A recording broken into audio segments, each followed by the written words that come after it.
I'm happy that I can introduce you to Iaione, who is coming from Luis University in Rome, but in this case, even more importantly, as a person from Laboratory of the Governance for the Commons. Maybe you can also tell a couple of words about the organization before you start with presentation. All right. Thank you. Thank you. Thank you, Vedran. Thank you all for being here and inviting me. So, yes, I'm a professor of public law, and I've been leading this project, which is not an organization, at least not in its entire structure. We do have an organization which is organized as a commons because it's run by the students, not by the professors. And but LabGov as a project is a project that is led by Sheila Foster and myself. We basically, started, both 10 years ago, maybe more than 10 years ago in the case of Sheila. She's a professor, I forgot to say that she's a professor of land use and and land use and property law in the States at Fordham University. And we started, as I said, 10 years ago, studying this idea of the commons in the city, which is different from urban commons and the city as a commons, as I will explain in a little while. So the basic idea was to start, I framed it with this question of, could Elinor be in town? No? Elinor Ostrom is the one I'm referring when I say Elinor, and she has been Nobel Prize for Economy in 2009, and maybe some of you know that she tried to demonstrate that competition was not the only way in which economy could be run. And she did that by studying the commons, what she called the commons, and countervening or opposing the reasoning of Garrett Hardin, who depicted this idea of the tragedy of the commons. So rival, non-excludable resources, according to the classical economic theories, that could end up in the tragedy because of overconsumption by their users.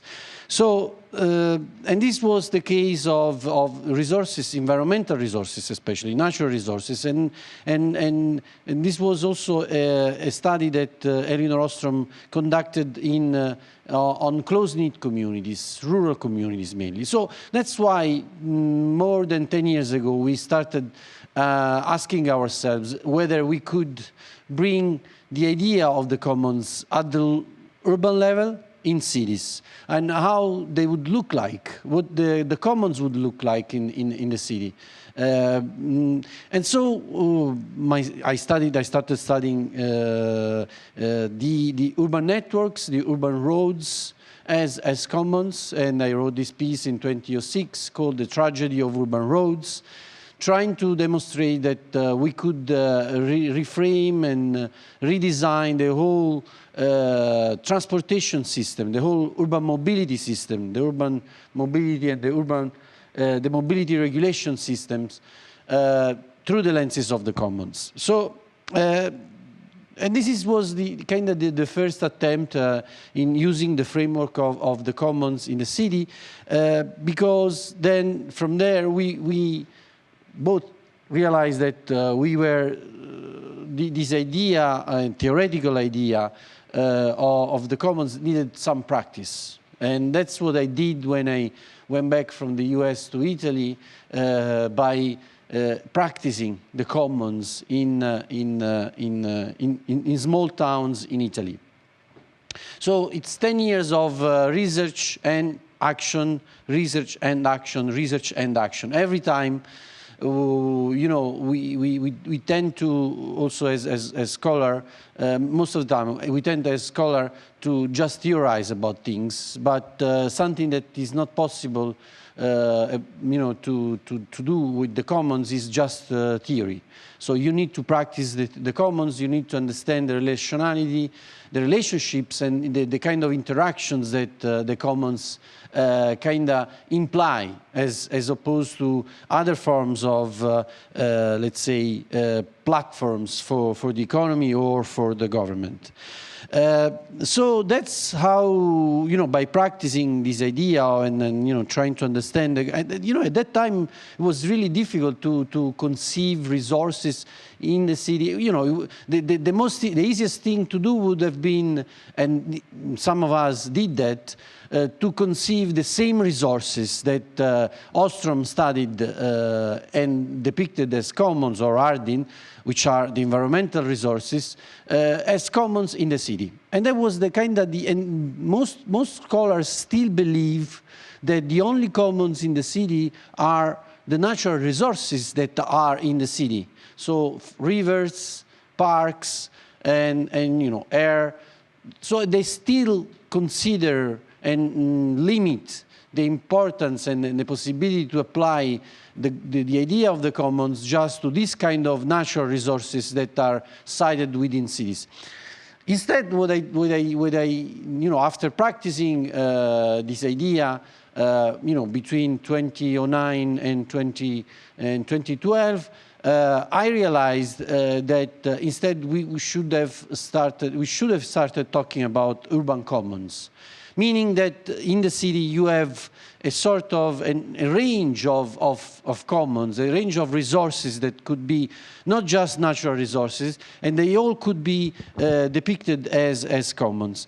We are now, and this led to the regulation on the care and regeneration of the urban commons in Bologna, which I co-drafted. And now we are in a frame, we are in a stage of the research action project, LabGov, where we are asking ourselves, but what if it's not just about the single resources, but it's about the city as a commons? And we wrote this piece that is has been published on the Yale Law and Policy Review, and we are trying and there is a new piece also coming out on the Fordham Urban Law Journal. At the end, I will give you the list of the sources. So this was just to give you an idea of you know, the kind of process that we have been through in order to understand better all the implications of the idea of the commons within the city. So, but what the city as a commons is, and I will go back then to the regulation and to some specific applications of this idea. But let's start with the concept. So first of all, it's exactly about recognizing that in a city, you don't just have what we call the Ostrom commons, the commons that I explained earlier.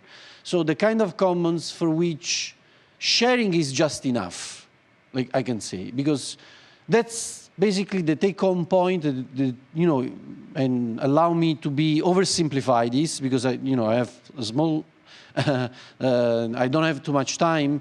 I cannot construct on this, but and I want to then have a conversation with you. I can explain better later. But the idea, the take-home point about the Ostrom studies, and especially those that were focused on natural resources as commons, was that these self-renewable resources, because they're self-renewable, they just need governance devices that allow people to share the resource in a way that their sharing and their consumption, their shared use, their shared consumption of the resource does not end up in the tragedy because of the congestion that the converging use and the converging consumption, the overconsumption of the resource can create. No?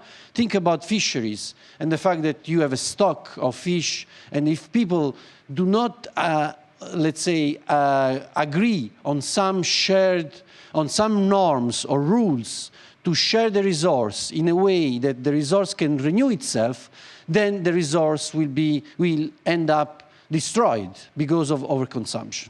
Okay? So, and this is the kind of line of reasoning that has been very useful in giving the idea of what an Ostrom Commons could be. But in the city, we have also what Carol Rose, a legal scholar, called the open commons, the constructed commons now are called. So these constructed commons, because they are built resources, they are produced resources, they do not just need sharing, they imply sharing, they might imply the sharing of a common resource, but they imply also one step further, which is collaboration, agglomeration. So if congestion for shared resources, for Ostrom Commons, is the only way in which people can relate to each other, collaboration, construction, think about culture, information, knowledge, data, all these are resources that could be shared, but they need to be co-produced. They need to be co-managed. They need to be co-owned. And that's what the governance of the commons can bring. So, but first of all, they need to be co-constructed. So they're not in nature, they're not there. You need to produce them. And so if with shared resources you have the tragedy, with collaborative, with constructed resources, with constructed commons, you kind of need to produce the agglomeration, and actually you need to produce congestion, which means that the more the merrier, the more people the merrier. It's not like in the Ostrom Commons where you at some point need to even stop including people because you need to think about the survival of the resource. So it's more the comedy of the commons than the tragedy of the commons that has to do with this kind of resources, this kind of commons, the rose commons, as we labeled. So that's why we, and this was kind of the first insight about the idea of the city as a commons, that you don't just have shared resources, you have also constructed commons, and you need to adapt governance tools to each and every of these resources. They cannot be the same, they have to be different, and they have to be adaptive to the local conditions and to the single resource.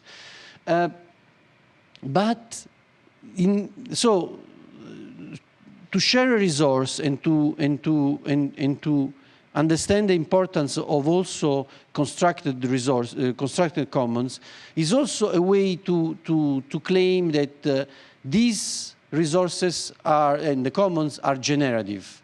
They generate new commons. But the point of it all is who owns these resources?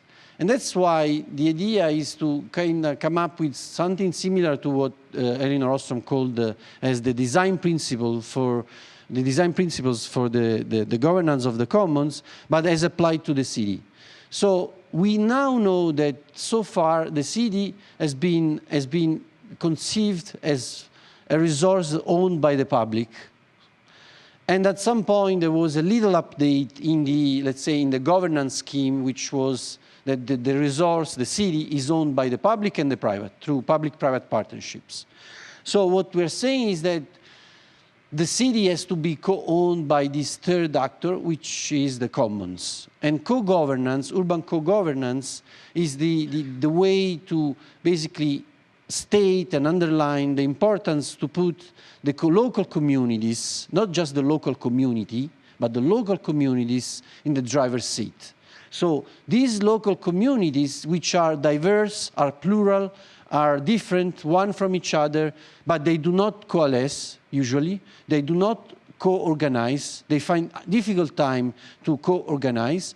They need to first get together with, maybe by working together with other commons in the city, which I think are the knowledge institutions.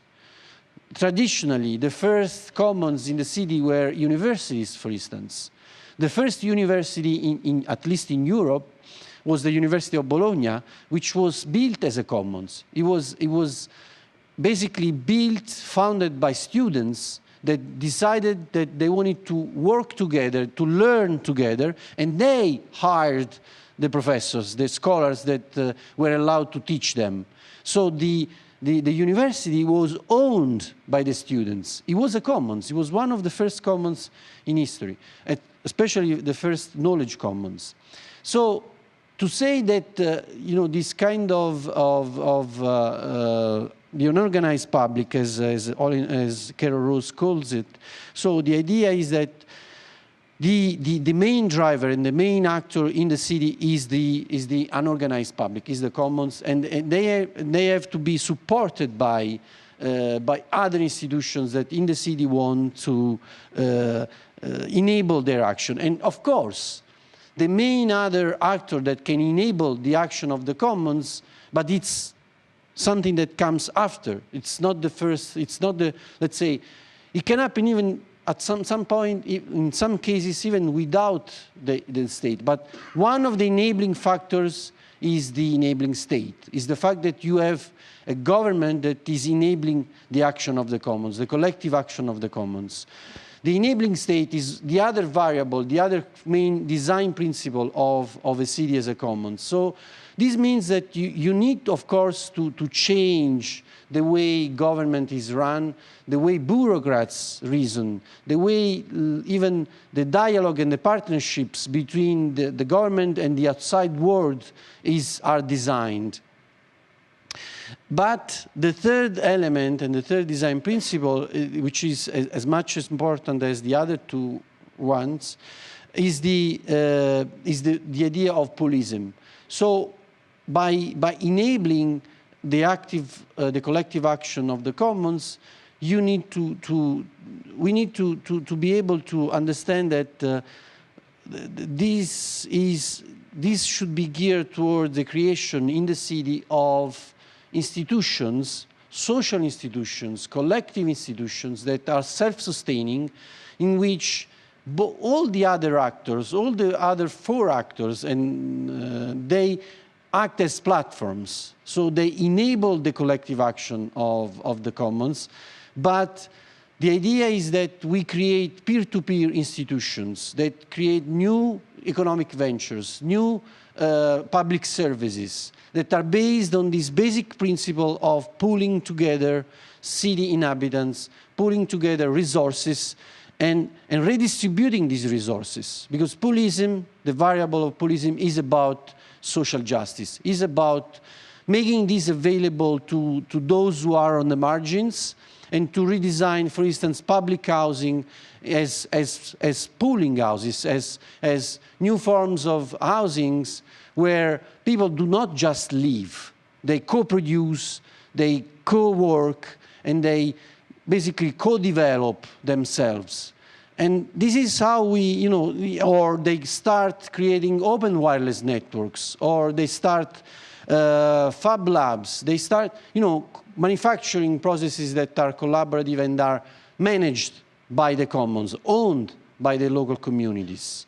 So these kind of tools, they can, you can apply to a number of resources, and we are trying to experiment in many realms this idea.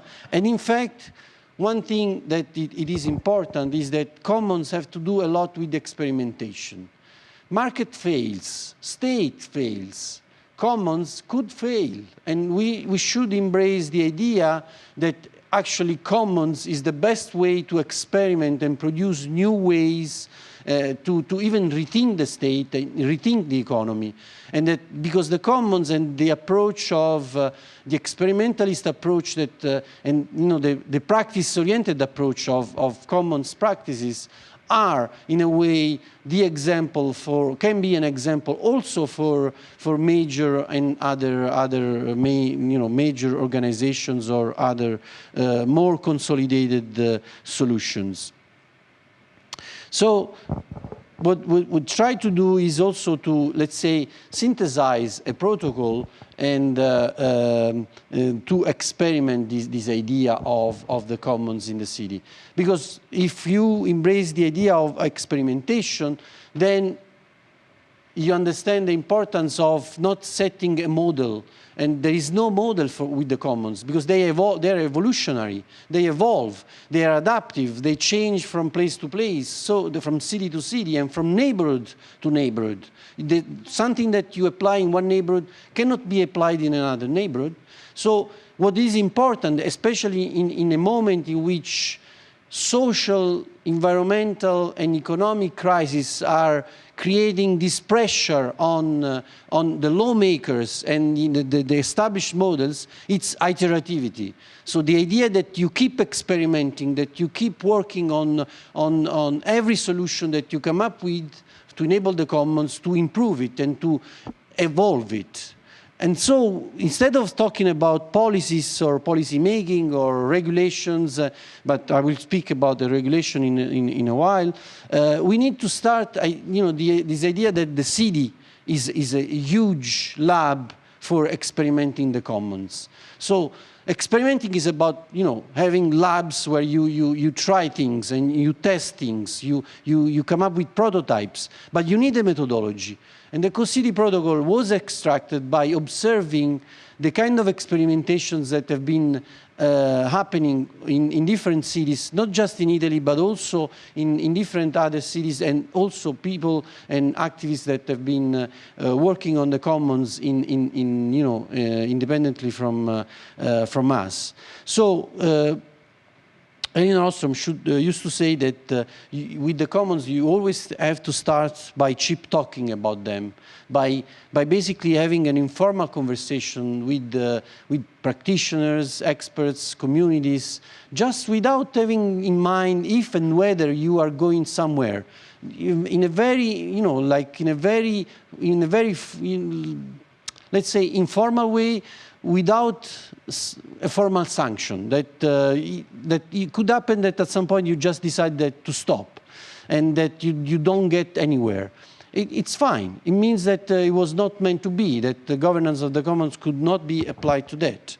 So one thing that is important is to involve also, especially young people, which are and students and university students, but even in schools, we have been trying to contaminate also the educational system with new forms and new experimental educational programs in order to make students and young people experiment this. Because one thing that is needed is a new breed of, and we need to recruit. We need to recruit new energies, and we need to form a culture of commons, because we are, and I can say it also from the point of view of someone who works within the educational system, that the whole educational system is designed to maybe, for instance, create new consumers, no? Maybe we should start thinking on how in schools, in universities, we teach students and young people to common, what it means to be commoning every day. I think that's something that then will be easier to convince people and to also develop new tools. So, of course, once you cheap talk about the commons and you create a common sense, a common language, which is also sometimes it's difficult because many people talk the language of the commons and they do not really know in depth what the commons imply. And sometimes people do not use the language of the commons, but they are implementing the commons. So it's also a way to raise awareness around this idea in cities by mapping all those initiatives, not just the resources, not just the empty buildings or the gardens or the streets or the parks or whatever, the data and the knowledge that is there and could be redesigned and governed as a commons, but also the initiatives, the communities that are acting as collaborative and commons-based communities. And that's how you basically, I think that you need to create a coalition to do what? Not to just rush into some policies or rush into some manifesto or, I don't know, regulation again, or an institution to write the bylaws. You know, this would be the easiest thing to suggest for a lawyer like me, to say, okay, once we have the shareholders, then we create the bylaws of the institution. No. I think that what we learn and what I learned by practicing the commons is that we need to practice together. People that want to really start commons-based governance devices need to run small practices to understand each other and to really feel on their skin and to really feel what it means to, because otherwise they're not going to be able to draft the right, whatever, rules, norms, regulations, bylaws. It has to come from experience. It has to be an experience-based governance, let's say, construction exercise. So, and then the idea is that you don't come up right away with the model. We don't have the solution right away. Because it's an experiment, you prototype things, you prototype governance devices, which means that the prototype could be wrong, could have mistakes, could fail, and it means it's also a way to also counteract the criticism and sometimes the diffident attitude that many people have within the city government or within other organizations towards the commons. It's a utopian thing. No, it's an experimental thing. Let's use the experimentalist approach also to lower some shields and to convince more people to buy more people in, let's say, to gain the support of more people, also of the general public. Because I think that most of the time, these kind of experiences are run by activists, scholars that maybe are very convinced about this, but they are not really reaching out to the general public, which is still, let's say, how can I say, built into a system in which everything is so simple. The market is very simple. Offer and demand and price as a tool to exchange. Commons are very, very complicated. So we need to make it, we need to come up with solutions that make this a credible platform, and to get there, we need to keep experimenting. We need to create prototypes. And, I know that Vedran told me that one of the ideas that is on the table is that you start a platform on this political platform. And one suggestion that I can give you is that really, in this age, even laws, regulations, policies are not going to be the solution to the problems. It's going to be more the practices that I wish you luck if you succeed. It's going to be more the practice that you're going to enable in the city than the regulations that you're going to promise during the political campaign. It's enabling these practices, it's key, more than creating new laws and new regulations. If it's a lawyer saying this, you can trust me, because it would be my job to sell you that the law can solve any problem. No, laws should be in place, should state, but they should enable experimentations. They should enable these forms of innovation. So to go quickly to some of the experiments and the prototypes that could be just as an inspiration for you. is, this regulation on the urban commons that through an experimentation process was by practicing with local communities, 3 local communities in 3 experimentation labs in the city, before we reached the goal of drafting a regulation that was passed almost without any opposition in the City Council of Bologna, and is now spreading all over Italy. But I think, and I'm not, let's say, not everybody thinks that this is a prototype, but I think that this is a prototype, that the regulation that was passed in 2014 should have been considered before being copy-pasted a prototype, and which means that it needed evaluation, it needed practice, it needed a period of implementation before this was able to produce some example or some suggestion for other cities. But in any case, now we have 285 pacts of collaboration signed under this regulation, which basically allowed city inhabitants to ask and gain the right to manage public assets and public goods in the city, from streets to parks to abandoned buildings. And now we are evaluating these 285 pacts of collaboration. And what is really important is that, again, the tendency of, and this is the kind of a warning that I want to give you as a way, and then maybe in the Q&A session we could build more on why this is important. But the important thing is that the bureaucracy has been designed to command and control or to provide services. They do not have the culture, at least, of course, you have commoners inside the government, because they are also city inhabitants. You have those people who reason in another way, but the whole system is designed in a way that city inhabitants should be treated as people, as subjects, first of all, which means that they are not active. They have to be treated as subjects that bring problems, not solutions.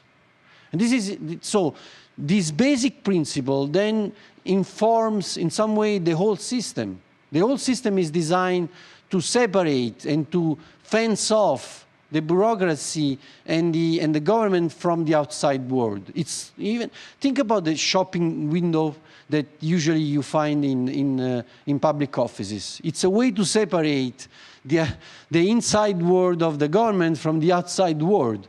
So this might be, a very superficial observation, but based on the way the state has been designed 200 years ago as a leviathan that has to command and control on people, it informs and it changes completely the way this relationship is built, which means that maybe once you try to implement this idea with the collaboration of the government, you need to work a lot more than on let's say, rules, on norms, on social norms within the city government, on the development of a culture that is enabling the commons, rather than specific solutions and specific administrative solutions.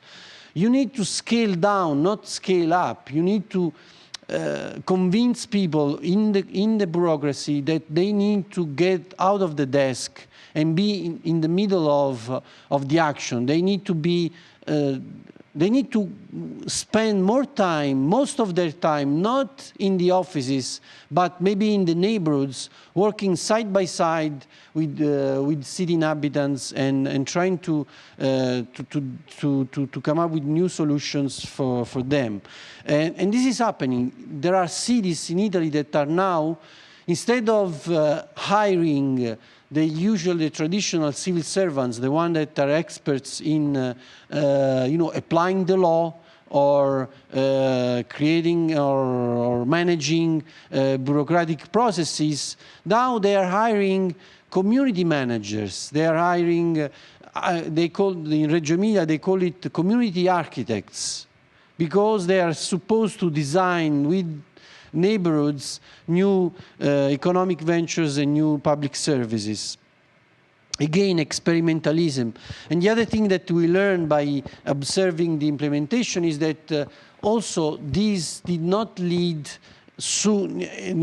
directly to face the most pressing issues that are in the city, which is the inclusion of migrants, for instance, or the fight against urban poverty. So more work has to be done on this, because by analyzing the approach that has been taken by the bureaucracy in the implementation of the regulation, we realize that we need to redesign also this aspect to make it sure that this is not just for some, but it's for all. And that's what I've been trying to do in Rome, without any, let's say, I wouldn't say cooperation, because the city government is now cooperative, but I started in a moment in which there was basically no city government in place. Rome was under an administrative czar. The mayor was dismissed by his majority, and so it was 2015. And I started really like bare hands in some outskirts in Rome, trying to build an experimentation, in this case, without a strong involvement of the government. Creating poolism, creating pooling institutions, pooling agencies that can pool together resources and actors, even the public, but without having the public, really as a strong partner. And this is important because we have cities in the world in which the government is not as strong as it might be in Croatia or Italy or Europe in general. You have cities around the world in which basically there is no government. If you think about African cities, and most of them are, they just have an image or some sketch of what the government could be, and even that sketch might be corrupt. So the idea was to try to understand how this could work in a gigantic city like Rome, conflicted city, full of divides, social divides, technological divides, cultural divides, in an area which is the Centocelle neighborhood, which is in the southeast part of the city, one of the poorest neighborhoods in Rome, and we ended up practicing on this park. This is an archaeological park, but it's at the same time a former airport. In fact, one of the premises, the one with the star, this is a compound. This is a military compound. It's the former military, let's say, the former terminal of the airport, which has been, it's not like in Tempelhof in Berlin. It has been turned into the Italian Pentagon. But you have also this area here, which is public, and these two here are two Roman villas that are that need to be excavated, and that could be, a form of, the basis of the basis of the local development. If we bring tourism, if we bring, and the community runs services for these tourists that we are able to bring, then it could be a completely different. It could be a way to transform the commons into the basis of local development, neighborhood development project. So this is public, and then you have this area here, which is basically a strip of car. You have car. How do you call them? Car. Basically, it's a place where you go to demolish your car, no? And it's in the hands of organized crime.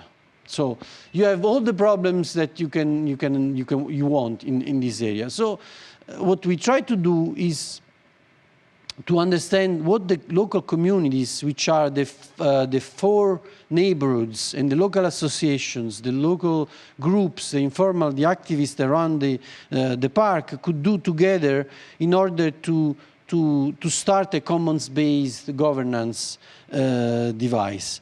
So the idea, one of the things that emerged right away was that, okay, because there was kind of they even felt threatened by the idea of the commons, because the commons is not the public. We want the park to stay public. Can you believe that? So they still think that the public is something that the public is more guaranteeing than themselves.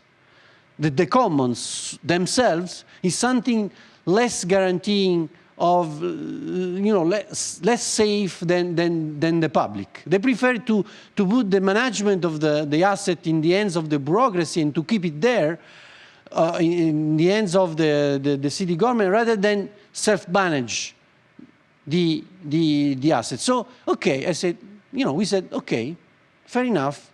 It's your decision. You decided that the park has to stay public. We don't create anything, and we actually keep on working on the public as a public asset, and we keep on pushing on the government to do its job. And we are not going to propose, like, for instance, to change this park into a conservancy, the whole park into a conservancy, run by the community. You want the park to be run by the government because you want, and this is right, you want the state and the government to stick to its obligations, fine, it's your decision. Maybe in another neighborhood in Rome, they would have said, and I know for sure, they would have said, we want to run the park. The park is ours. We want the whole park to be run by us. So, but what we realized was that there was one area in the park that was not public. So we said, and it's this corner here, see? So this area is in the hands of a private owner, an oil giant, because it used to be a former gas station. Used to be a gas station. And this gas station is occupied by 2 Roma families. So we said, why don't we try to apply the idea of the commons here to this private space? Why don't we start talking to the private owner because they abandoned the thing. And this shows that even private assets can be transformed into commons. It's not just the public assets. Commons is not a third thing. It's a governance device that can be applied to public and private assets, public and private resources. So what and they agreed, and it was these associations were a little bit afraid because they didn't want to, at first, they were, let's say, they were not sure if it was possible to work with the Roma people that are occupying the gas station. I said, why don't we try? Why don't we take a shot at this? Why don't we try to convince the private to work with us, and we convince the Roma families to work with us? Why don't we? Because if we have the right ideas, and we build the right ideas together, then maybe we can obtain their consensus. So to make the long story short, because it's 40 minutes that I'm talking, and I know that after 30 minutes, people fall asleep. What we said is we proposed to the private owner to sell the land, to the community and place it into a trust, into a community land trust, so that the land will be forever owned by the community, not just by one person, 2 persons, 2 associations. A very complex governance scheme in which ownership of the land is going to be separated from use of the land. And of course, part of this process is going to be also the association of the 2 Roma families that are currently occupying this space. So this space is going to be put into a special purpose vehicle, a community land trust, a foundation that is going to own the land. And we convinced the private owner to sell the land at a reasonable price. Because we demonstrated, we negotiated, we negotiated with all the tools that we could have, as usually big corporations do. And this is another point about the commons. The commons usually do not look for the right capabilities. They do not look for the right skills. Sometimes they say, sometimes I've seen projects in which just by evocating the idea of the commons, people think that the commons can happen. No, it needs a lot of investment in terms of time, in terms of expertise, in terms of negotiating with all the parties. So what we were able to do is, look, the value of this land is not what you think it is, and we'll show you how. And we raised the money necessary to buy the land and also to have the right competence. Basically, an expertise, an opinion of an expert that is saying that this land has, for this and these reasons, this value. So, to go to the conclusions, now this is the former gas station and where the people are living. We are proposing also an EU project on this. Another skill, another expertise that is needed. This is the tunnel that is behind the gas station. It's the place where we practice it together. Before getting to the idea of buying the real estate, we remember that I said we need to practice before we prototype. We practiced, and the practice was to regain, let's say, civic control of this abandoned space. It's the former tunnel that was built. It was the first subway that was built in Rome, and it could be transformed into an exhibition place, into also a bicycle lane that could link the two main bicycle infrastructure that are in the city. So and it was completely abandoned. There were fridges inside, mattresses, garbage of all sorts. We went there and together, personally, I personally did it, and together with my students, with the associations, with the other experts that are working on the project, with the two Roma families. We went there, and one Sunday on, I think it was December 7th, I think, we cleaned up this space, and we stated that from now on, this is a space, it's a public asset, this part is public, but it's a public asset that is in the custody of the community, of the local communities that are holding it and preserving it from being again transformed into a dump in waiting for the city government to decide what to do with this. But what we are trying to suggest is that this could be the way that these people in these underserved or unserved neighborhoods can again pool resources, be supported by other actors, because this is important. It's not just about peer-to-peer. It's also about, redistributing power and redistributing resources that are in the city, both in the public and in the private sector, and putting at use of these new institutions that we need to build as self-standing institutions, because that's what could go beyond political cycles.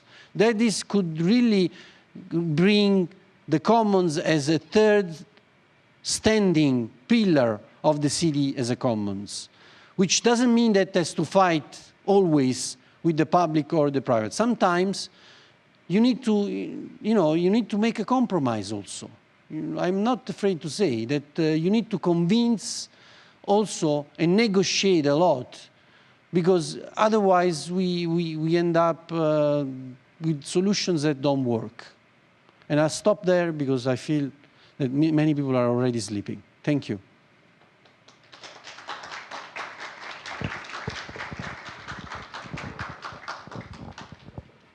Thank you, Christian.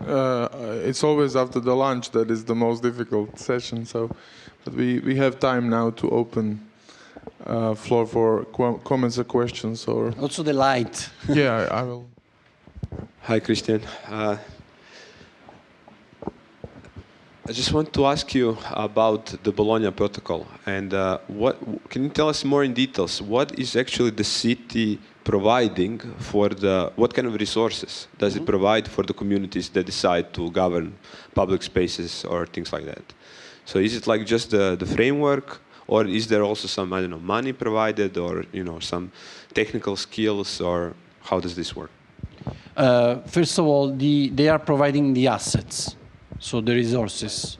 They could be these abandoned spaces, some commercial spaces that the city doesn't, is not putting for commercial use anymore, or even the possibility to run projects on, public space or parks that, as you can see, they could be transformed into productive ecosystem. Because if the community, in the case of Rome, if the community is able to create a narrative around this and create a venture on cultural heritage, and bring services to, so you can create an ecosystem, an economic ecosystem. In Bologna, they are also providing sometimes maintenance equipment, because you have also people that do not want to run, they do not want to manage, they just want to take action for one day. And you can you can sign the Pact of Collaboration to take a number, to be, let's say, authorized for a number of, for a number of times or for a period of time to take action on a public asset. And then you take action, and by providing, a communication, you say, I'm going to do this and that, and it's fine. So it's enabling. And then the other thing was, okay, and this was after, after the 2014 approval. So I'm not working for the city. So, but they asked me, okay, we now so if you were to, let's say, keep on work, because I said, we need to experiment. This is just one piece of the idea of the city as a commons. They asked me, and especially the foundation who is sustaining my activities in Bologna, which is an independent foundation financing local development, said, what would you like to do? So I said, I think that now we have, let's say, a legal tool. We now need to have an administrative tool. We need to have an institutional ecosystem. We need to change the culture. We need to demonstrate that you use a word like logistic, or what did you say? Like, no, but so resources can be also the accompanying process. So we had this Co-Bologna project, which is kind of the second time of the project, in which we showed to the city government and the city server how this could be done, how this protocol could be implemented. So we redid the protocol, we rerun the protocol, we rerun 3 laboratories in the city. And we produced 3 new devices. One is going to be an agency in one outskirt, similar to the one that I'm doing in Rome. It's an agency in Pilastro, one of the more underserved neighborhoods. And now what they're doing is they are changing their administrative subdivisions, because they understood that as I said, we need to scale down. We need to bring to the lower scale this kind of attitude in the civil servant that are working. They do not need to act in the shopping window attitude that they have been using. So they really need to start co-design labs. So now on 11 spaces, because before it was just, under the regulation was just people would present the application to sign a pact of collaboration, the city would try to see if there was someone else that wanted to sign the pact of collaboration, like through the usual call to the public, and that's it. So it would be again let's say a dichotomy, a binomial approach, us versus the commons. What I said is instead, no, you need to scout. You need to go in the neighborhoods, you need to go in the city and create these coalitions. You need to have co-design labs and then the pact of collaboration, not after. So you need to, the pact of collaboration has to be the result of this co-design process that you run around these buildings or these resources. So now they're doing this. They are redesigning the whole administrative structure, mirroring this Co-Bologna project that you can find the materials are in Italian, but it's basically they were going to produce in 1 month a report in English too. So now they are providing also this kind of skills for local communities to get together. The process that I have run also in Rome, because I went from 50 associations to 6. And this tells a lot about the commons. Because many of these associations, local groups, they do not want to common. They want to commend. They want to extract some utilities from the government and to finance their activities. And now that we've livened up after lunch a bit, could you spend a bit more time going slowly over how, is it Centocelle, yeah? Mm-hmm. How Centocelle develops. So you're a professor, you have a No, we don't need pictures. No, I want to show you one picture. Go ahead. So you're a professor, you have seminars, lectures with students, and somebody says, let's go into this neighborhood. Probably not many of them necessarily live there, because you said it's quite deprived. And then how do things proceed? Who do you first contact? Who represents the community of this? You're talking about associations, certain numbers. How does that process work for a professor who wants to do collabing in the city to actually go and talk to people who know that there's a government facility, a Roma family living, and some car destruction, small businesses there? So I'm trying to get back to the COSI protocol, because I think that's the key. So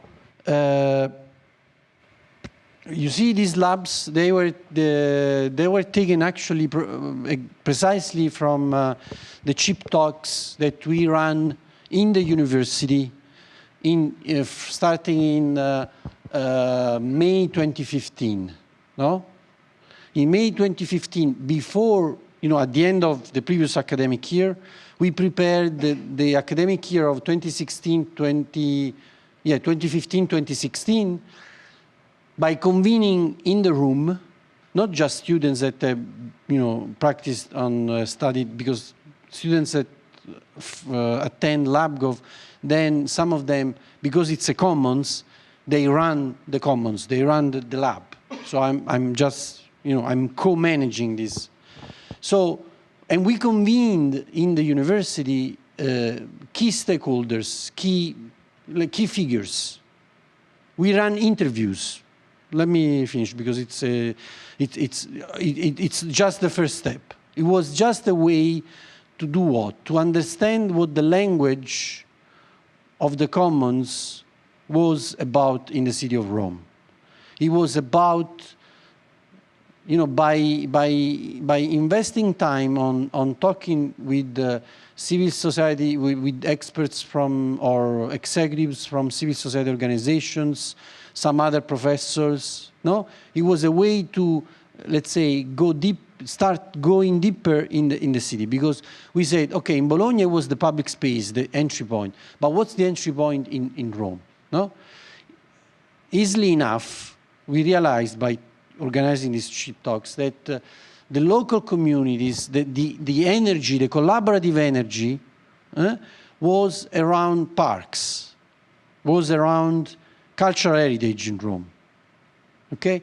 So then we start, with the new academic year, we started the mapping exercise. We trained our new students to both digitally and physically map these results. So we sent them in the city to make more interviews, more and more interviews, to many more, and we convened these people in the room again to understand what we could do together. In the end, we identified one area in the city, which is one city in Rome, basically, because Rome is a huge city, and this district is the 5th district, because we realized that it had some features. The divides that I talked to you, I said before. The fact that we mapped many more actions and many more activists than in any other neighborhoods, in any other district in Rome, and that there were more abandoned buildings, more abandoned resources, and so, a number of criteria, but we realized that, scaling down and narrowing down the hypothesis, we ended up in Centocelle. What we did in Centocelle then to understand was, of course, by working with all those that we already knew, we say, who else can come from Centocelle and the other neighborhoods? Let's bring all these people together in one co-design lab. So last year, from May 2016 through October 2016, we had a co-design labs in which, as I said before, from 50 associations, step by step, we filtered, because on the basis, it was run by an expert in facilitation, an expert in service design thinking. The idea was to come up with a project, to practice together.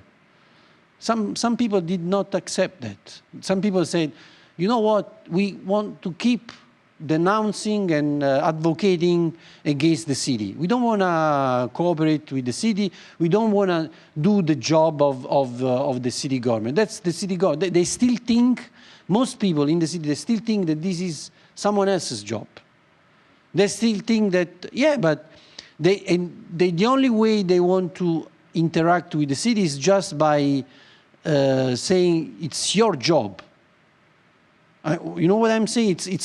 I'm not saying that we need to transfer these assets in the hands of some local communities. What I'm saying is that these people are not even thinking of creating a cooperative approach among themselves and with other actors. They just want to advocate. They want to say the government should be run better. Everybody wants that. But where is the commons in that? It's still the adversarial approach typical of the Leviathan state. So the government does its job, and the city inhabitants are the subjects, and they can have a right of voice, or voice, loyalty, exit, as Hirschman would say. But they would voice either by voting them out, or by just denouncing them to court.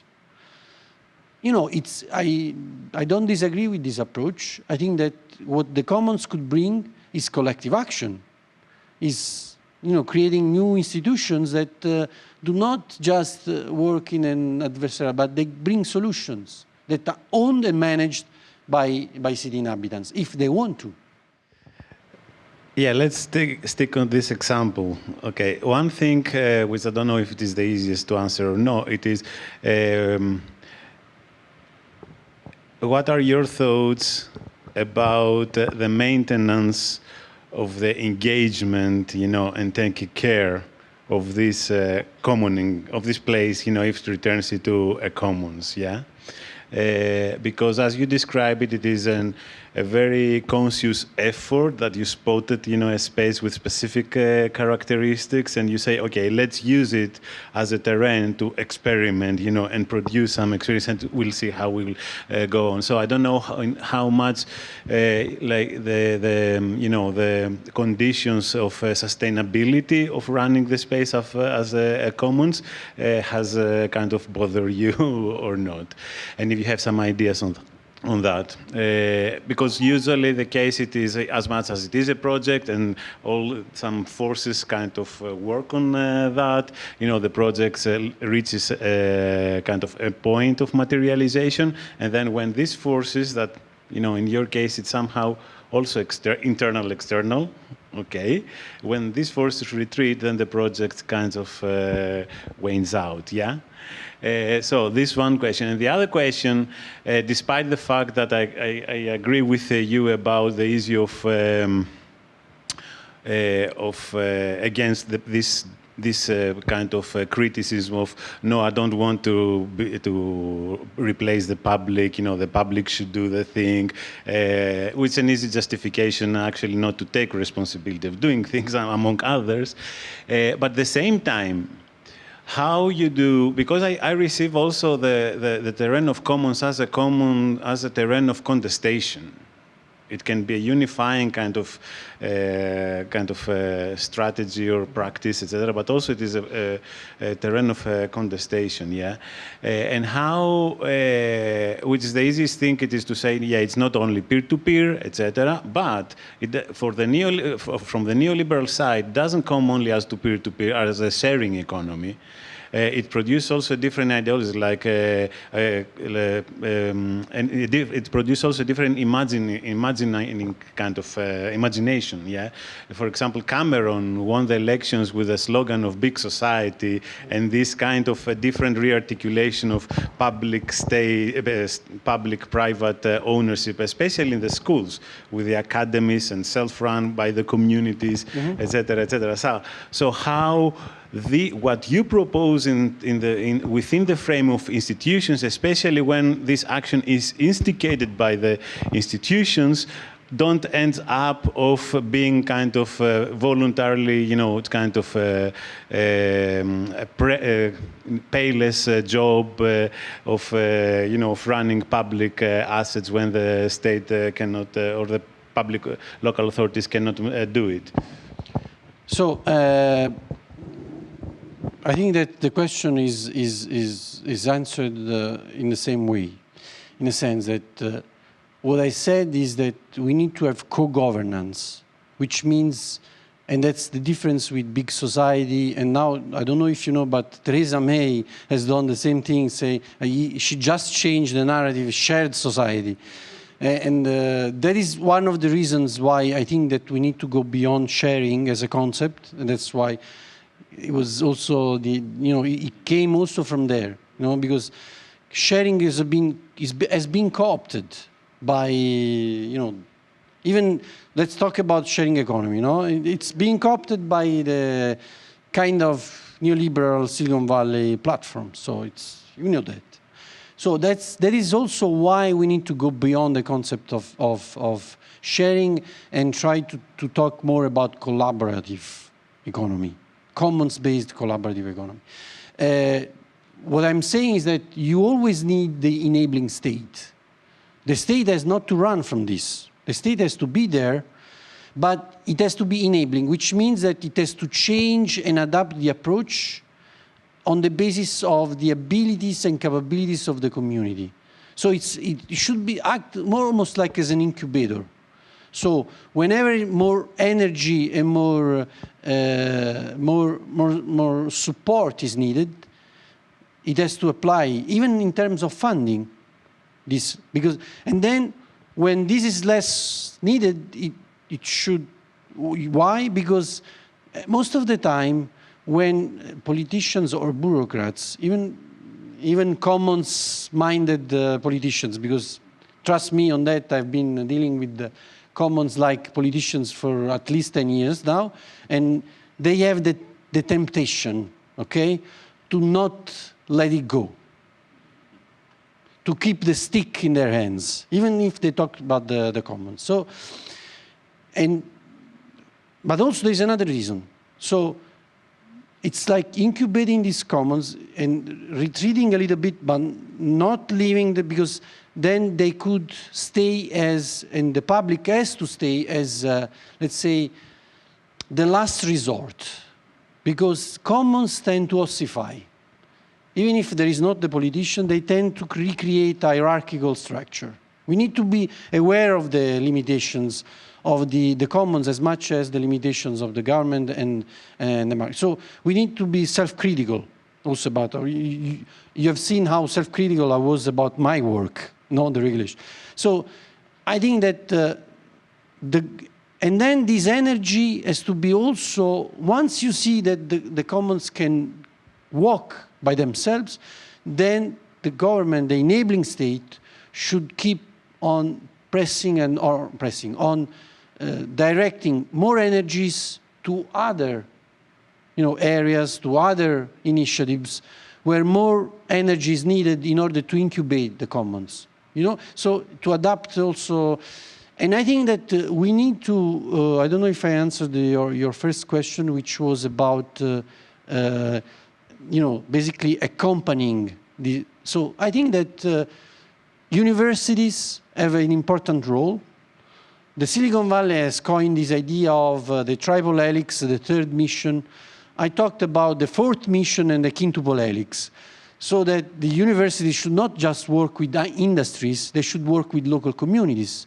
Because they are there, they produce knowledge in an open way, they should use this knowledge and put it at service of local communities that want to, and again, also the government has to act as an incubator of this kind of stuff. So they need to have, what I said before about skills, expertises. Public money should be spent on giving the commons the access to this kind of skills. Big corporations have money and they spend a lot of money on what? Lawyers that are well paid, financial advisors that are well paid. So we need to kind of have these kind of tools, the same tools. Otherwise it's an even fight.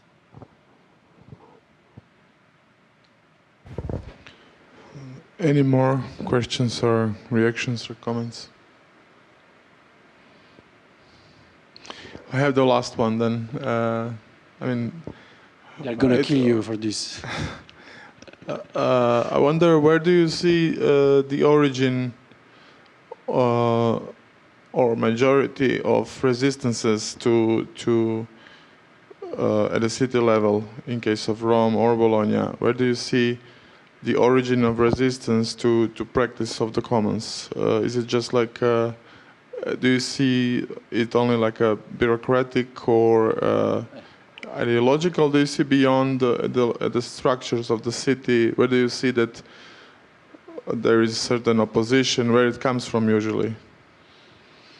I think I was clear about that. I think bureaucracy is the main problem.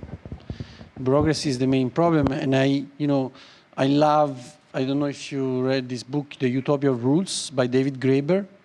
And the reason why I suggested to call the office that is running these co-design labs in Bologna the Civic Imagination Lab, the Civic Imagination Office, was because David Graeber at some point says, look, we have been convinced that people and bureaucracies act out of irrationality. But what if they acted out of imagination?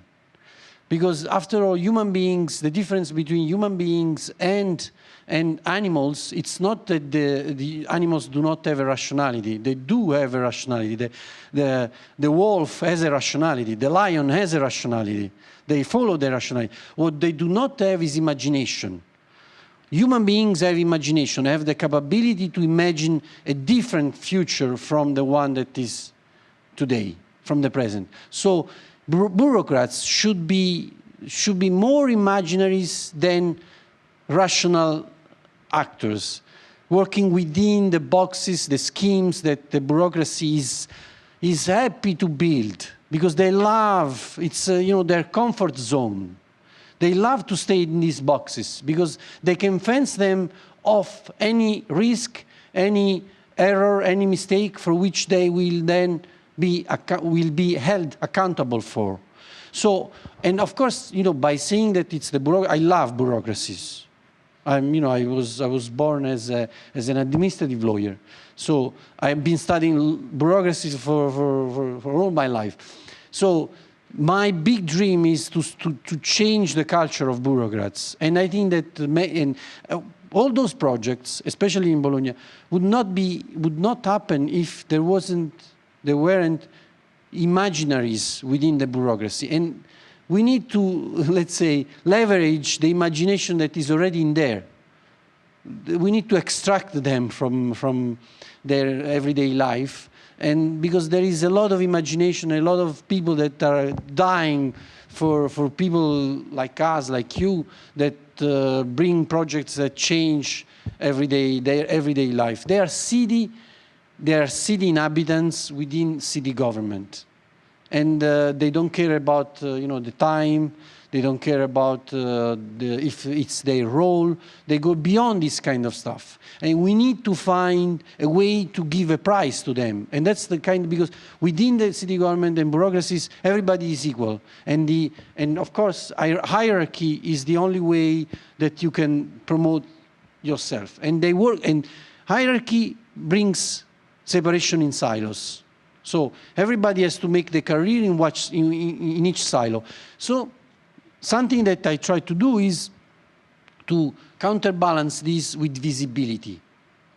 Saying, acting like, creating social norms. When I say social norms, is saying, who participated to this? It was this, this, and that. It's a way to incentivize participation and commoning within bureaucracy.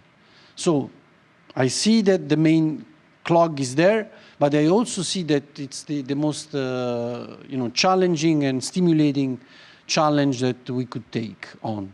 Because sometimes the private sector is even, especially the local private sector, considering the conditions of the world economy, the local private sector with all these assets, with all these economic ventures that are destroyed, they're listening more than bureaucrats.